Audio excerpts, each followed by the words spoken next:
What's up, YouTube? I'm going to talk about relationships in the autism spectrum now. And what you got to understand, like, we have healthy and unhealthy relationships. So what you want to look for is somebody who appreciates you for who you are. And this is going to be one thing where, interests and sense of humor and compatibility and interaction are a big thing here. And there's certain people that'll just gravitate towards each other and kind of get involved, and they complement each other's life. And they're on each other's minds a lot, and they have great experiences together. So, first of all, now how does autism sometimes make this harder? Well, some people may have one-dimensional thoughts, constantly perseverating on one thing.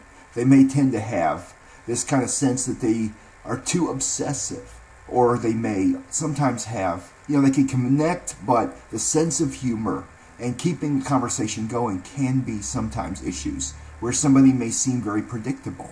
And so this is where, the interaction with autism is really not that impaired. And there's plenty of people with autism that have better social skills than the average person.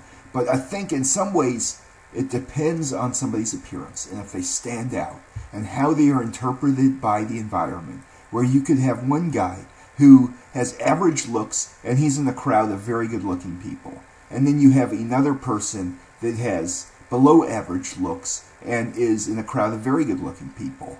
Who probably wouldn't get it by with his looks, but he might turn around and he might end up having the best personality that makes him gravitate towards him in the long run. And then he ends up having the more deep relationship. You have another guy goes into a place, has the best looks, but he doesn't have the social skills to make it work.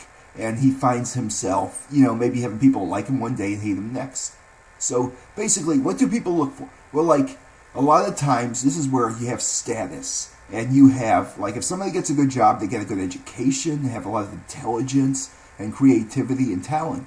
That will make them more ideal than the average person. Now, if you have somebody else who has dangerous images or whatever, they're probably not going to do too good. And so this is where we look at, a lot of times you may have this guy that has a couple first dates and they don't get anywhere. And then all of a sudden he meets somebody he has more chemistry with and has this bond, they're more attracted to him. And so they come to him and have stronger interest. Now, the interest level is a big thing. Where if you're in somebody's mind, they're going to be thinking about you a lot. And so that is where you have a lot of these situations where somebody will start having somebody on their mind more and more and more. And they'll start gravitating towards them. And they'll want to spend a lot of time around them. And this is where, now what are you going to do? Are you going to just ask them out? No. See if they want to chill. See if they want to do something. Just walk around. You'll go somewhere. But if you start planning things out too much and they start seeing it coming, then you can start to bore somebody. And so this is where a lot of other people may be doing common ground, or they see somebody, they just strike up a conversation out of the blue and they start connecting with somebody without even trying to. And there's a lot of body language and cues where certain people may be kind of open to somebody and other times people may be like, hey, and they kind of turn away like they don't want anything to do with them. And this is where the tone of voice is also important.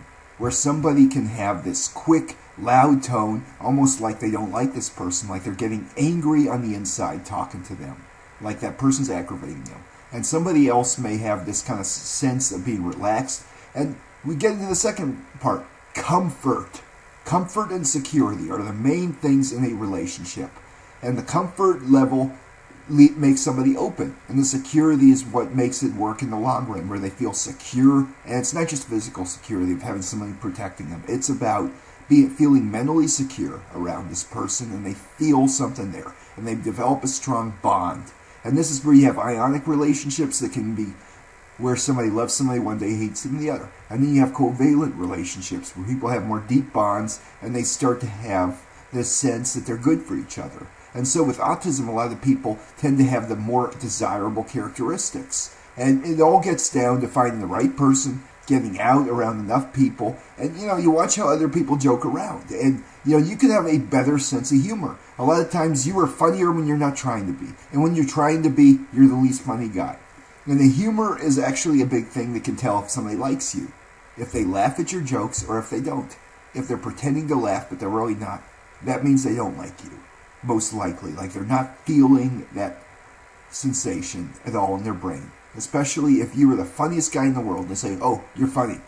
But they purposely don't seem like they want to hear about it, or they don't want to show much interest in you, and then they turn around and dart up to somebody else. That's obviously bad. Whereas if somebody runs away from someone else and comes up to you or starts acknowledging stuff, that is a bigger sign. And the acknowledgement is big. And you'll see that it all depends on how appealing somebody is to another person. And there can be somebody who only dates people in a category. And then all of a sudden they're dating somebody that, is not a jock like they always dated before. They date somebody with no life that's like 300 pounds and 5 feet tall because something about him drew that person to them. And people are constantly exploring. And this is where you will have certain people that have this quality where they can draw people to them. And the leadership and stuff like that will create this kind of security. If they have a charismatic person versus a non-charismatic, if they have a mentally strong versus a weak, obsessive, power, reassertive kind of person who does stuff to feel better about themselves, and who has insecurities, if they have somebody who's intelligent or somebody who's just stupid, or if they have somebody who makes good choices or somebody who makes reckless, stupid stuff. And all this stuff plays in. But it also gets down to, somebody interacting and keeping the conversation going and being able to read them well and be able to interact well and communicate well. Or are they just talking to them, or are they actually communicating in lots of different ways? That is the issue. And those are real factors in dating that a lot of these people don't get into enough. And they don't talk enough about the humor part, or they'll say that, but they won't talk about what's good humor and what's a good joke. And, this is where you can have a way of relating to somebody. Now, relating is big. This is where you can kind of, if you relate to somebody, they may enjoy your company, and it may draw them to you. So, this is my video, and thanks for watching.